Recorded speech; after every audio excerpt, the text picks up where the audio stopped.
وہ شدید تپ گئی۔ اتنا مہذب اور شریف دکھتا تھا، مگر وہی عام چھچھورے لڑکوں والی حرکت۔ اس نے ٹرین میں آنٹی کو اپنی یونیورسٹی کا بتایا تھا تو کیسے پیچھا کرتے ہوئے آن پہنچا۔ جی فرمائیے، اس نے بمشکل خود کو پرسکون رکھتے ہوئے کڑے تیوروں سے اس اجنبی کو گھورا۔ لڑکے کے چہرے پہ گہری سنجیدگی تھی۔ وہ کچھ دیر تک یوں ہی گمسم اسے دیکھتا رہا، جسے اسے سمجھ نہ آ رہا ہو کہ بات کہاں سے شروع کرے۔ اشتعال کی ایک لہر انم کے اندر اتری۔ وہ آستین چڑھا کے آگے بڑھی۔ آخر کو کراٹے میں بلیک بیلٹ تھی۔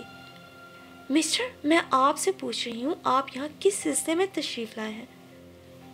اس کے الفاظ مہذب مگر لہجہ زہریلا تھا۔ لڑکے نے ایک نظر اسے دیکھا، پھر تحمل سے بولا، انم دیکھیں پلیز، تھوڑی دیر آرام سے بیٹھ کے میری بات سن لیں۔ اچھا تو میرا نام بھی یاد رکھا ہوا ہے، اس نے دل میں تنفر سے سوچا۔ انم دیکھیے، اب ناراض مت ہو، میں دراصل آپ سے آپ کے فادر کے بارے میں بات کرنے آیا ہوں۔ اور ابا کے ذکر پہ وہ بھونچکا رہ گئی۔ وہ تو سمجھی تھی کہ وہ اسے پہلی نظر کی محبت وغیرہ کی کوئی فلوپ سی کہانی سنانے آیا ہے، مگر وہ تو بالکل مختلف بات کر رہا تھا۔ میرے ابا کو آپ کیسے جانتے ہیں؟ اس نے بے صبری سے پوچھا۔ دراصل آپ کے ابا نے میری پھوپھی سے نکاح کیا تھا۔ پہلے تو مجھے بھی علم نہیں تھا۔ ایک دن آفس والوں سے ان کے واجبات وصول کرنے تھے تو ان کی فائل بنوا رہا تھا۔ کاغذات میں ان کے ساتھ آپ کی ایک تصویر بھی برآمد ہوئی۔ تصویر اگرچہ بہت پرانی تھی مگر بہت واضح تھی، اسی لیے تو اس دن میں آپ کو ٹرین میں دیکھ کے ٹھٹک سا گیا، مگر بے یقین سا بھی تھا۔ آپ کی بک پر آپ کا نام دیکھا تو گھر آ کے پھپھو سے پوچھا، انہوں نے بھی تصدیق کی اور ساتھ ہی بتایا کہ آپ کے اپنے ابا کے ساتھ تعلقات برائے نام ہی ہیں۔ میں بھی اس بات کو نظر انداز کر دیتا، مگر ابھی 3 دن پہلے ان پر فالج کا شدید حملہ ہوا ہے۔ وہ ہاسپٹلائزڈ ہے، حالت خاصی خراب ہے۔ اس وقت انہیں آپ کی ضرورت ہے۔ میری درخواست ہے آپ ایک بار ان سے مل لیں، ہو سکتا ہے ان کو آپ سے مل کر سکون آئے اور ان کی حالت میں بہتری آ جائے۔ ہیں، ابا بیمار ہے؟ اتنے بیمار؟ وہ اور بھی بہت کچھ کہہ رہا تھا، مگر انم کا ذہن صرف اسی ایک بات پہ اٹکا ہوا تھا۔ اسے اس لڑکے کا چہرہ دھندلا سا نظر آ رہا تھا اور سر چکراتا ہوا محسوس ہو رہا تھا۔ انم پلیز، آپ ریلیکس ہو جائیں، انشاءاللہ سب ٹھیک ہو جائے گا۔ یہ کارڈ ہے، اس پہ ہاسپٹل کا پتہ درج ہے۔ اس نے دلاسا دیتے ہوئے اس کی جانب ایک کارڈ بڑھا دیا، جسے انم نے غائب دماغی سے پکڑ لیا۔ وہ یوں ہی حق تک بیٹھی تھی۔ وہ لڑکا اپنی جگہ پہ کھڑا ہوا اور پھر اس کی جانب ذرا سا جھک کر بولا، میرا نام منیب ہے اور کارڈ کی پشت پر میں نے اپنا نام اور ایڈریس وغیرہ بھی لکھ دیا ہے۔ حالانکہ انم کا اپنے باپ سے اتنا جذباتی لگاؤ نہیں تھا، مگر خون کی بھی ایک کشش ہوتی ہے۔ ان کی بیماری کا سن کے وہ نڈھال ہو گئی۔ اس دن باقی کلاسز چھوڑ کے ہاسٹل چلی آئی۔ ابا کا تو نمبر بھی کب سے موبائل سے ڈیلیٹ ہو چکا تھا۔ اپنی روم میٹ عالیہ سے تذکرہ کیا تو وہ بولی، دیکھو انم، آج کل کے حالات بہت خراب ہیں، یوں کسی اجنبی کی کہانی پر منو ان اعتبار نہیں کیا جا سکتا۔ ہاسٹل کی وارڈن خاصی سمجھدار خاتون ہے، کچھ عرصہ ویمن پولیس میں بھی رہ چکی ہیں۔ ان سے اپنی پریشانی کا ذکر کرو، وہ ضرور تمہارے ساتھ ہسپتال چلی جائیں گی۔ کچھ دے دلا دینا، وہاں جا کر ہی صحیح صورتحال معلوم ہو سکتی ہے۔ اور پھر کارڈ پہ دیے گئے پتے پر وہ وارڈن کے ہمراہ ہسپتال پہنچ گئی۔ سامنے بیڈ پہ نہیں و نزا سے ابا ہی تھے، اتنے کمزور، اس قدر لاغر، ہڈیوں کا تقریباً ڈھانچہ۔ اس نے ان کے نقوش سے انہیں پہچانا۔ ان کے قریب دھری کرسی پر ایک نفیس سی آنٹی بیٹھی تھی۔ وہی لڑکا، شکل سے یاد آیا کہ اس کا نام منیب ہے، ان کی ڈرپ ٹھیک کر رہا تھا۔ انم ہولے ہولے چلتی ان کے سرہانے آ کھڑی ہوئی، پھر اس نے ان کے جھریوں بھرے کمزور سے ہاتھ پر اپنا ہاتھ رکھا۔ ابا کے وجود میں ہلکی سی جنبش ہوئی۔ ابا جان، اسے دھیرے سے پکارا۔ وہ آنٹی وارڈن کو بتا رہی تھی کہ ان کے دائیں حصے پہ فالج کا حملہ ہوا تھا، چہرے کا آدھا حصہ متاثر ہوا تھا، فی الحال وہ بولنے سے قاصر تھے۔ انم ان کے قریب کھڑی آنسو پیتی رہی۔ تبھی اسے احساس ہوا کہ کہ اس نے باپ جیسے انمول رشتے کو نظر انداز کر کے غلطی ہی نہیں گناہ بھی کیا تھا۔ والدین کے ذاتی اختلافات اپنی جگہ، وہ دونوں ہی بچوں کی یکساں محبت اور توجہ کے حقدار ہوتے ہیں۔ یہ جوس لیں آپ۔ وہ اپنی ہی سوچوں میں غلطاں تھی جب منیب نے جوس کا ڈبہ اس کی جانب بڑھایا۔ اسے چونک کر دیکھا، وہ چہرے پر نرم سا تاثر لیے اس کی جانب دیکھ رہا تھا۔ اس نے بھی تشکر سے اسے دیکھا۔ وہ کافی دیر بیٹھی رہی۔ رخصت ہوتے وقت جب اس نے ایک بار پھر ابا جی پکارا تو اس بیمار وجود میں ہلکی سی حرکت محسوس ہوئی، اور پھر ان کی بائیں آنکھ سے ایک آنسو ٹپکا اور وہ برستی آنکھوں سے لوٹ آئی۔ پھر انم روز ہاسپٹل جانے لگی۔ کبھی ابا کے لیے سوپ اور دلیا وغیرہ بھی بنا کر لے جاتی۔ منیب اکثر وہیں ہوتا۔ وہ دیکھ رہی تھی وہ کتنی ذمہ داری سے انہیں سنبھالنے میں آنٹی کی مدد کر رہا تھا۔ وہ کم گوزا لیے دیے رہنے والا انسان تھا۔ اس کی موجودگی میں انم خود کو پرسکون محسوس کرتی تھی۔ پھر ابا کی حالت کافی سنبھل گئی اور ایک دن انہیں ہاسپٹل سے ڈسچارج کر دیا گیا۔ منیب نے بتایا تھا کہ ان کی ریٹائرمنٹ کے بعد آنٹی نے پینشن کے روپوں اور بچت کو ملا کر ایک چھوٹا سا گھر خریدا تھا۔ اسی دوران اس کا اپنے گھر بھی جانا ہوا۔ اماں، میں ابا سے ملی تھی۔ اس نے حوصلہ پا کر ڈرتے ڈرتے اماں سے تذکرہ کیا۔ وہ خلاف معمول خاموش رہیں۔ اماں، وہ بہت بیمار ہیں۔ اماں، میں اب ان سے ملنا چاہتی ہوں۔ میں نے غلطی کی تھی۔ وہ دھیرے دھیرے بول رہی تھی۔ میں نے بھی غلطی کی تھی۔ اماں کے منہ سے سرسراتا سا جملہ نکلا تھا۔ انم نے بے یقینی سے ان کی طرف دیکھا۔ جب سے تمہارے نانا ابو اور نانی اماں فوت ہوئے ہیں، میں خود کو اتنا تنہا محسوس کرتی ہوں۔ اب مجھے احساس ہوتا ہے کہ ایک اہم رشتے سے محروم رکھ کر میں نے تمہارے ساتھ زیادتی کی ہے۔ مجھے اب معاف کر دو میری بچی۔ وہ سسک اٹھی۔ ارے نہیں امی، پلیز۔ اس نے انہیں لپٹا لیا اور تسلی دینے لگی۔ اور پھر اگلی بار جب انم لاہور آئی تو ابا کے گھر بھی گئی۔ وہ اسے دیکھ کے کھل اٹھے۔ آنٹی بھی خوش دلی سے ملے۔ وہ متلاشی نظروں سے ادھر ادھر دیکھ رہی تھی۔ منیب اب یہاں نہیں ہوتا، آنٹی نے اس کی نظروں کا سوال سمجھ کر کہا تو وہ بری طرح سے جھیم گئی۔ وہ آنٹی، میں سمجھی کہ آپ کے ساتھ ہی رہتے ہیں۔ اسے اپنی مایوسی پہ حیرت ہو رہی تھی۔ اس نے خجالت چھپانے کے لیے جلدی سے کہا، وہ تو تمہارے ابا بیمار تھے اس لیے میری مدد کے خیال سے چند روز یہاں رہا تھا، ورنہ ان لوگوں کا گھر تو فیصل ٹاؤن میں ہے۔ انم اپنے ہاسٹل کے اخراجات پورے کرنے کے لیے اپنی چند جونیئرز کو ٹیوشن پڑھاتی تھی شام میں۔ آج اسے ٹیوشن فیس ملی تھی تو اپنی روم میٹ عالیہ کے ہمراہ مارکیٹ چلی آئے۔ دونوں نے کچھ ضروری شاپنگ کرنا تھی۔ عالیہ جیولری اور میک اپ سیکشن کی طرف چلی گئی۔ اسے ایک گہرے کلر کا نفیس سا اسٹالر پسند آیا تو وہ اس نے آنٹی کے لیے خرید لیا۔ پھر ابا کے لیے ایک سفید کرتا بھی دل کو بھا گیا۔ ادھر ادھر گھوم رہی تھی جب نظر ایک خوبصورت بلیک کلر کی مردانہ شرٹ پہ پڑی۔ بے اختیار نظروں کے سامنے منیب کا سراپا گھوم گیا۔ اس پر یہ کتنی سوٹ کرے گی؟ جی میں آیا کہ وہ بھی خریدے۔ پھر اس نے وہ مشکل دل کو ڈانٹ ڈپٹ کے خاموش کرایا۔ بھلا وہ اسے کس حیثیت سے تحفہ دے گی؟